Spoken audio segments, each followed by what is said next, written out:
ನೀವಿನ್ನು ನಿಮ್ಮ ಡೈಮಂಡ್ ಕನ್ನಡ ಟಿವಿಗೆ ಸಬ್ಸ್ಕ್ರೈಬ್ ಆಗಿಲ್ಲವೇ? ಹಾಗಿದ್ದರೆ ಸಬ್ಸ್ಕ್ರೈಬ್ ಬಟನ್ ಮೇಲೆ ಕ್ಲಿಕ್ ಮಾಡಿ ಹಾಗೂ ನಮ್ಮ ಹೊಸ ವಿಡಿಯೋಸ್ ಅಪ್ಲೋಡ್ಗೋಸ್ಕರ ಪಕ್ಕದಲ್ಲಿ ಕಾಣುವ ಬೆಲ್ ಬಟನ್ ಮೇಲೆ ಕ್ಲಿಕ್ ಮಾಡಿ. ನಮ್ಮ ಎಲ್ಲ ವಿಡಿಯೋಸ್ಗಳನ್ನು ಲೈಕ್ ಮಾಡಿ, ಶೇರ್ ಮಾಡಿ ಹಾಗೂ ಕಮೆಂಟ್ ಮಾಡಿ.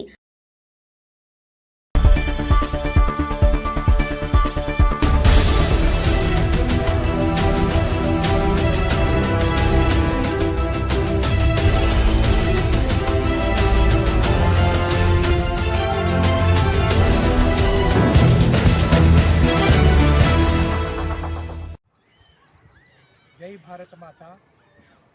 ಭಾರತದಲ್ಲಿರುವ ಎಲ್ಲ ಧರ್ಮಗುರುಗಳಿಗೂ, ಮಠಾಧೀಶರುಗಳಿಗೂ ಮತ್ತು ರೈತ ಬಾಂಧವರಿಗೂ ನನ್ನ ವಂದನೆಗಳು. ಈ ದಿನ ನಾನು ಒಂದು ವಿಶೇಷ ಘೋಷಣೆಯನ್ನು ಮಾಡುತ್ತಿದ್ದೇನೆ. ಪೌರಾಣಿಕವಾಗಿ ಉಲ್ಲೇಖಿತವಾಗಿರುವ ಕಲ್ಕಿ ಎಂಬ ವ್ಯಕ್ತಿ ನಾನೇ